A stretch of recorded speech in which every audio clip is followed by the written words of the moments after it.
जैसा देश वैसा वेश, देखते रहिए आपका संदेश हवा सिंह चहल के साथ।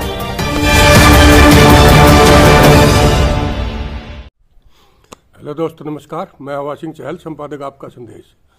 दोस्तों, आज मैं आपको एक ऐसे शख्स की कहानी सुनवाने जा रहा हूं जिन्होंने 500 रुपये महीना से एक प्राइवेट स्कूल में नौकरी शुरू करी थी और आज वो करोड़ों के मालिक हैं। तो आइए मैं एक ऐसे शख्स से मिलाता हूं और उनका नाम है डॉक्टर सुरेंद्र वत्स, जो नेटवर्क मार्केटिंग के बहुत बड़े एक लीडर हैं और उनको पूरा देश जानता है। तो आइए, अभी एक रोहतक सेमिनार के अंदर उनका कार्यक्रम था। आइए मैं आपको मिलाता हूं वत्स जी से और लिए चलता हूं आपको रोहतक सोनारिया गुरुजी के नवनिर्माण सेंटर पर। ये बड़ी फेमस उनकी कविता ही सुनाता हूं मैं। सुख थोड़े दुख गणे जगत। कई बार है ना, हम परेशान हो जाए कि मेरी रॉयल्टी नहीं लग रही, घने दिन हो गए, टेक्निकल नहीं लग रहा, अप्लाई ना कोई बंदा नहीं जोड़ा मेरी टीम में, कुकर बात बनेगी, कोई मीटिंग नहीं देना, कोई संभालने वाला नहीं है। तो उस समय इस रागनी की कुछ लाइनें शायद आपको मोटिवेट कर दें कि दुनिया में है ना, हर आदमी दुखी है। तो आपके दुख को हल्का करने की बड़ी अच्छी कविता है ये। सुख थोड़े दुख गणे जगत में, भोग्या भोग सरै रानी, किस किस के दुख दूर करे या दुनिया दुखी फिरै रानी। ये कुछ इस प्रकार का संदर्भ है इसका कि भोले पार्वती से संबंधित है ये। तो पार्वती जी बड़ी दयालु हो जाती थी कि भोले ने बेड़ा पार करो। तो भगवान शिव कह रहे हैं पार्वती को, किस किस के दुख दूर करेगी, सारी दुनिया दुखी है। कौन कौन दुखी है उसको ध्यान से सुनिएगा थोड़ा। यार बिना दिलदार दुखी, गमखार खान दुखी दिक्के, प्यार बिना परिवार दुखी। बहुत गहरी लाइनें हैं। प्यार बिना परिवार दुखी, बेमार खान दुखी दिक्के, नार बिना भरतार दुखी, घर बार खान दुखी दिक्के, व्यापार बिना साहूकार दुखी, जमींदार खान दुखी दिक्के, संसार खान दुखी दिक्के, कोई जामे कोई मरे रानी, किस किस के दुख दूर करें जा दुनिया दुखी फिरे रानी। और मनुष्य ही दुखी नहीं है, जितने भी जीव जंतु हैं वो भी दुखी हैं। कैसे कैसे? कीड़ी कणबिन, कीड़ी को सिर्फ एक कण चाहिए, उसके लिए बेचारी परेशान रहती पूरा दिन। कीड़ी कणबिन हाथी मणबिन, हाथी को एक मन खाना चाहिए तो वो उसकी जुगाड़ में बेचारा परेशान रहा है। कीड़ी कणबिन हाथी मणबिन, नागण फणबिन दुखी रहे, बांझ जनन बिन चकवी मिलन बिन, सती सजन बिन दुखी रहे, विषय वेशन बिन इंद्री मन बिन, भूखा अन बिन दुखी रहे, केरी बन बिन, केरी कहते हैं शेर को, केहरी बन बिन अक्षत्री रण बिन, निर्धन धन बिन दुखी रहे, और पक्षी गगन बिन दुखी रहे, जो पिंजरे आज घिरे रानी, किस किस के दुख दूर करें जा दुनिया दुखी फिरे रानी। और क्या क्या दुखी हैं? मात कुलछनी मूर्ख बेटा, फूअड़ नारी दुख देवा, बाप के मौसी चोर पड़ोसी, ओछी यारी दुख देवा, खोटी संगत जुआ जामनी, चोरी जारी दुख देवा, पटबिन खेती फसल पचेती, कोटी क्यारी दुख देवा, और सभी बीमारी दुख देवा, घनी चिंता चित चरे रानी, किस किस के दुख दूर करें जा दुनिया दुखी फिरे रानी।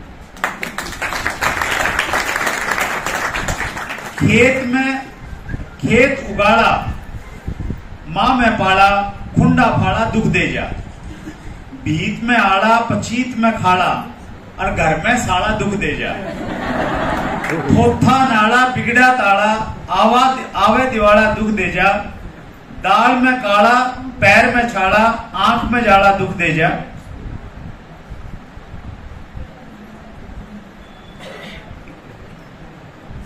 खर्च कुड़ाड़ा दुख दे जा घना, कर्जा दुखी करे रानी, किस किस के दुख दूर करें जा दुनिया दुखी फिरे रानी। भजन भी घने बड़े बड़े बनाया करता। पांचवी के लिए है, रेत की भीत झील में बसती, गली में चौड़ा दुखी करे, ओछी पूंजी बोझ जा भारी, जाथर थोड़ा दुखी करे, कड़वाल भैंस बोलनी उठनी बैल लतोड़ा दुखी करे, खोरी जोटा सांड मारना अड़ियल घोड़ा दुखी करे, और रक्त पे फोड़ा दुखी करे जो फूटे करे भरे रानी, किस किस के दुख दूर करे जा दुनिया दुखी फिरा रानी। अंतिम कली है इसकी, उलझा ताना बैर पुराना, गांव में थाना दुख देश है, दूर सिमाना पैदल जाना बोझा लाना दुख देश है, मैला बाना लागे लाना जुलम कमाना दुख देश है, ताप में नाना ज्यादा खाना क्रोध उठाना दुख देश है, और स्वर्बिन गाना दुख देश है, बस नो जगदीश रह रानी, किस किस के दुख दूर करें जा दुनिया दुखी करेगा। बहुत अच्छे थे, कविता उनकी जो जानकार लोग मानते हैं कि अव्वल दर्जे की थी, लेकिन उनका स्वर उतना अच्छा नहीं था, तो वो भी उन्होंने इसमें लास्ट में स्वीकार कर लिया कि स्वर बिन गाना दुख देश है, बस नो जगदीश रह रहा है। तो उनके साथ में मैंने बड़ा क्लोज मैंने रहने का मौका मिला, क्योंकि अपने हरियाणा में अब तो चीजें बदल गई हैं, पहले तो थोड़ा सा चीजें अलग रहती थी और उतनी क्या बोलेंगे उसको, उतनी शिक्षा का अभाव था, थोड़ा सा बच्चे जल्दी जल्दी हो जाते थे घर में। मेरे और मेरी बड़ी छोटी बहन है जो मेरा 11 महीने का अंतर है, तो मैं 11 महीने का था, उसका जन्म हो गया। अब माँ के पास तो छोटा बालक रहा होगा, तो मैं शिफ्ट कर दिया दादाजी के पास में। तो 11 महीने का था मैं, उनके साथ में सोना मैंने शुरू करा और 10वीं कर ली, तब तक उनके साथ में सोया करता। तो 10वीं के बाद 11वीं में जब मेरा एडमिशन जींद में करवाने गए हॉस्टल में, तो जो वहां के प्रिंसिपल थे दादाजी छोड़ने गए, तो बोले भाई और तो सारी चीज ठीक है, लेकिन प्रिंसिपल साहब भी आप दोस्त होगा। बोले मेरे बारे नहीं सोता किसी तरह।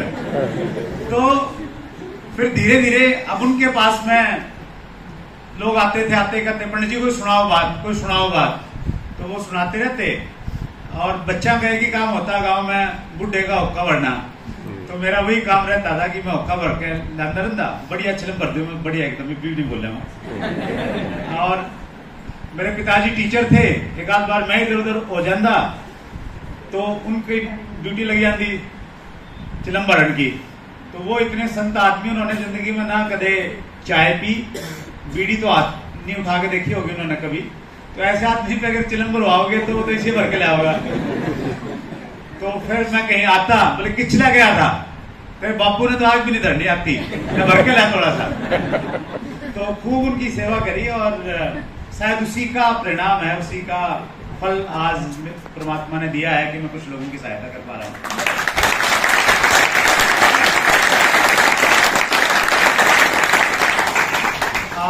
लेकिन सारी चीजें ठीक ठाक थी परिवार में, लेकिन पैसे को लेके बड़ी दिक्कतें थी, बड़े चैलेंजेस थे। 5 भाई बहन, सब पढ़ते थे, लिखते थे, और जिंदगी में बहुत सारी चीजें है ना, बड़ा टर्निंग पॉइंट बनती है। राजेश जी ने एक बड़ी अच्छी बात कही यहाँ पे अभी कि वो पानीपत गए और आगे की सीट पे बैठने दिया, बोले यहाँ तो बड़े लीडर बैठेंगे। किस चीज को आप किस रूप में लेते हैं वो बहुत फर्क पैदा कर देती है आपकी जिंदगी में। मैं एक छोटी सी घटना और आपसे शेयर करना चाह रहा हूं, जिसने मुझे बहुत प्रेरित किया काम करने के लिए। मतलब वो एक सबसे बड़ा कारण था मेरा आरसीएम करने का और पैसा कमाने का। मैंने बताया आपको कि मैंने सरकारी स्कूल से तो 10वीं करी, फिर मैंने बीए किया संस्कृत में, एमए किया दिल्ली यूनिवर्सिटी से, और फिर मैंने एक प्राइवेट स्कूल में संस्कृत अध्यापक के रूप में काम करना शुरू किया। पहली जो तनख्वाह थी मेरी, आप जानो हो प्राइवेट स्कूल वाले कितने पैसे दे रहे हैं, 500 रुपए मिलते थे 1 महीने के। तो वहां से मैंने अपनी जिंदगी की शुरुआत करी। 1 साल नौकरी करने के बाद में एक समझ में आ गई कि अगर कुछ बड़ा करना है तो नौकरी से नहीं होगा, कुछ अपना काम करना पड़ेगा। तो अपना काम क्या किया जाए कोई समझ नहीं आया। मेरे मामा जी जींद में रहते थे, तो मैं उनके पास में चला गया, वो ठेकेदार थे, उनके साथ मैंने काम करना शुरू किया। और वहीं पे रहते रहते मैंने केबल टीवी का बिजनेस शुरू किया। तो जब मैं केबल टीवी का बिजनेस कर रहा था जींद में, मैं अकेला ही रहता था, सारे घर वाले गांव में थे, मम्मी पापा बहन। हमारी शादी हुई थी उसी समय ज्यादा टाइम नहीं हुआ था, लेकिन मैं जींद रहता था, सुदेश घर पे रहती थी। उसी दौरान मेरे को ये सूचना मिली कि भाई तेरी माँ बीमार हो गई है, किसी ने संदेशा आया, फोन वोन तो होते नहीं थे, और घड़ी बीमार है, सफीदों में एडमिट है। सफीदों हमारा छोटा सा टाउन है पास में। तो वहां से मैं गया कि फला हॉस्पिटल में है। वहां गया तो डॉक्टर ने जवाब दे दिया, भाई यहाँ ठीक नहीं होगी, पानीपत लेके जाना पड़ेगा। उनको पानीपत लेके गए। पानीपत में एक हॉस्पिटल है, हैदराबादी हॉस्पिटल, उसमें बड़ा फेमस था, तो पता नहीं क्या स्थिति, नंबर 1 हॉस्पिटल था उस टाइम का, सनोली रोड पे। तो हैदराबादी हॉस्पिटल में उनको एडमिट कर दिया। 2-3 दिन एडमिट रहे, डॉक्टर की समझ में नहीं आया कुछ क्या बीमारी है। अजीब सी बीमारी ये थी कि वो बेहोश हो जाते थे बात करते करते। डॉक्टरों ने उनका ब्रेन का सारा जो भी MRI वगैरह सब कुछ किया, समझ नहीं आया। तो वहां से उन्होंने दिल्ली रेफर कर दिया कि आप वहां पे एक सैगल नर्सिंग होम है ग्रेटर कैलाश में, वहां पे लेके जाओ। तो वहां पे लेके आ गए हम। तो वहां पे डॉक्टरों ने पूरा बॉडी का चेकअप किया और वहां पे ये डायग्नोज हुआ उनका कि उनकी जो गुर्दे हैं वो खराब हो गए, दोनों किडनी खराब हो गई। और डॉक्टर ने वहां से उनको गंगाराम हॉस्पिटल में रेफर कर दिया कि आप गंगाराम हॉस्पिटल जाओ। और वहां पे हमने उनका डायलिसिस करवाया। और मेरी उम्र क्या रही होगी उस समय, 26 साल 25-26 साल की मेरी उम्र रही होगी। और कोई पैसा वैसा कोई ज्यादा नहीं था, कुछ नहीं था। 5-6 दिन के अंदर अंदर में जितना भी घर पे पैसा था सारा खर्च हो गया। और मैं अकेला माँ के साथ में ये सोचता रहता कि यार ये क्या हो गया अचानक हमारी जिंदगी में, सब कुछ ठीक ठाक चल रहा था, अचानक क्या हो गया कि सब कुछ ऐसा लग गया कि जैसा आज आगे सब कुछ अंधेरा है, दिखाई नहीं दे रहा कुछ भी। पिताजी आते, पैसा देके चले जाते, बोले और जरूरत है तो अगली बार लेके आऊंगा। तो उस प्रकार की सिचुएशन थी। और बहुत शॉर्ट में अगर मैं बातचीत करूं तो उनका लगातार हम डायलिसिस करवाते रहे। रोहतक में भी डायलिसिस करवाने के लिए आते थे PGI में। 1 साल से ज्यादा हम उनको बचा नहीं पाए और 1 साल के बाद वो छोड़ के चले गए। मैं परिवार में सबसे बड़ा हूँ 5 भाई बहनों में। तो बड़े बच्चे का ना माँ बाप के साथ में अटैचमेंट थोड़ा ज्यादा रहता है। तो मेरा बड़ा अटैचमेंट था स्पेशली माता जी के साथ में। और वो अटैचमेंट की एक बड़ी कारण ये भी बना कि उनको मेरे में बहुत विश्वास था।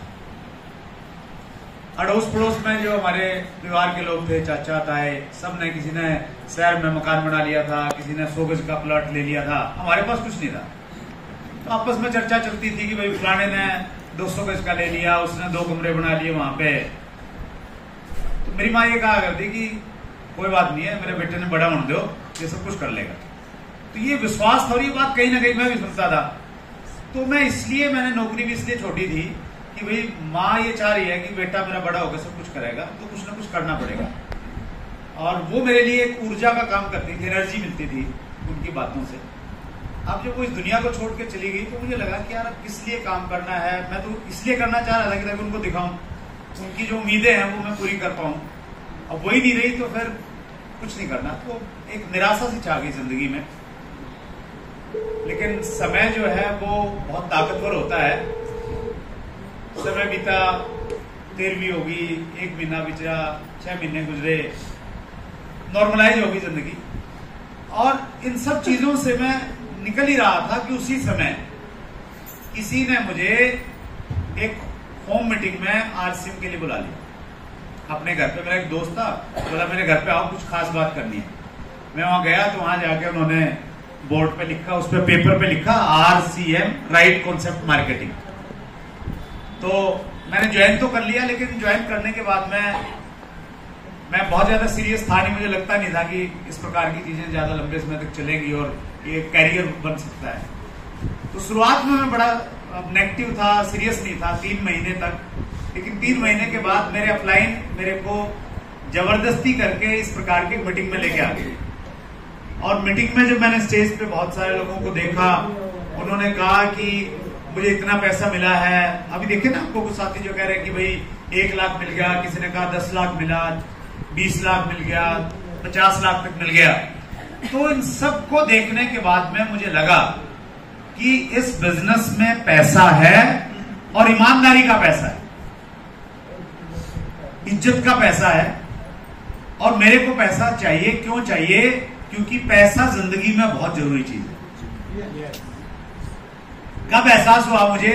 तब एहसास हुआ जब डॉक्टर बार बार कहते थे कि अगर इनको जीवित रखना है तो आपको लगातार इनका डायलिसिस करवाना पड़ेगा या आप इनकी किडनी बदलवा दो।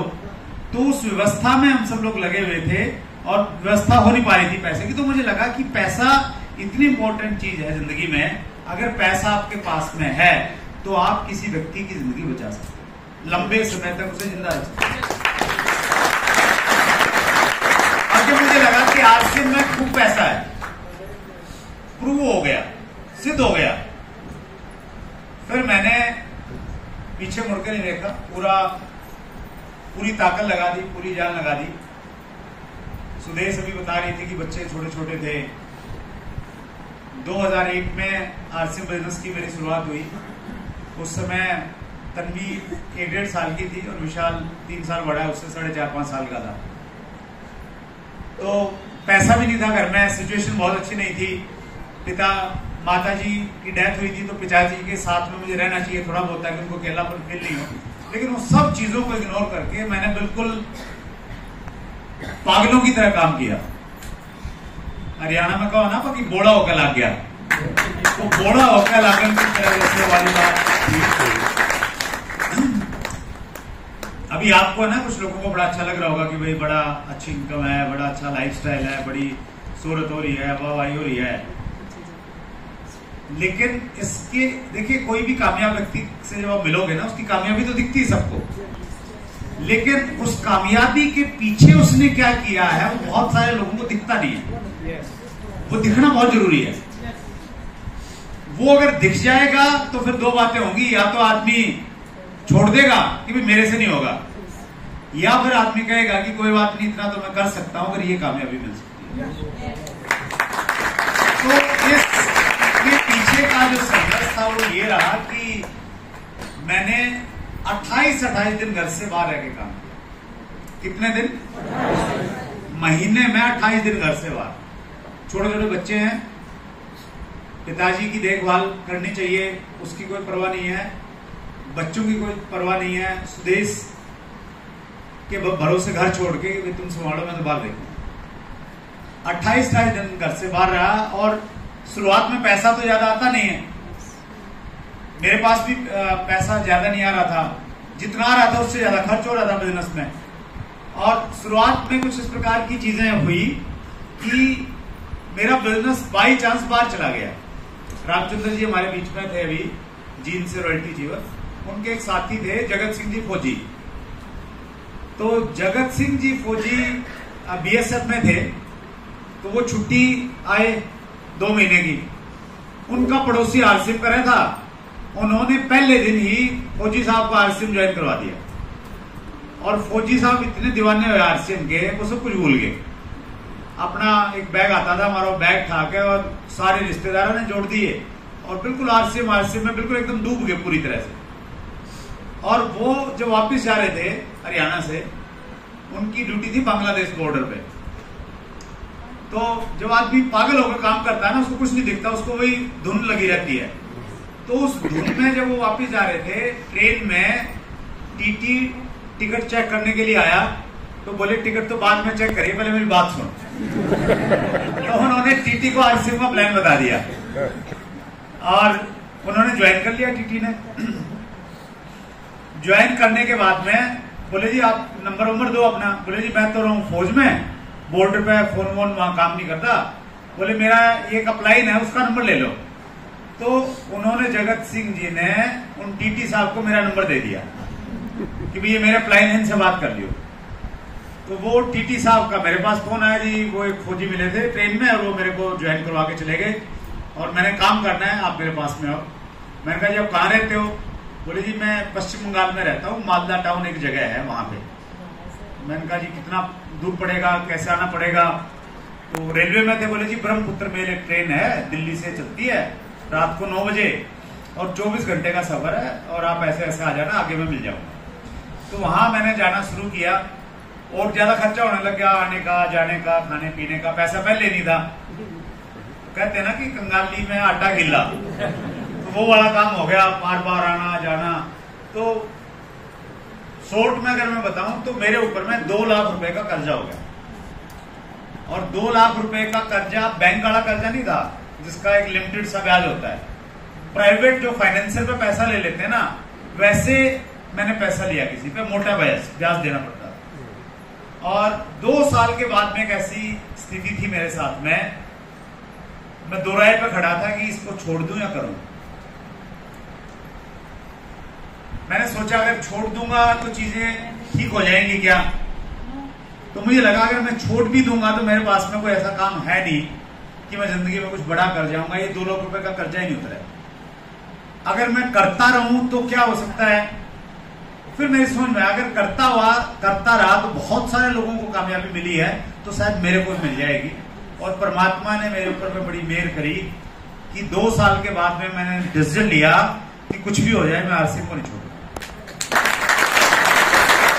ऐसा देश वैसा देश, देखते रहिए आपका संदेश हवा सिंह चहल के साथ।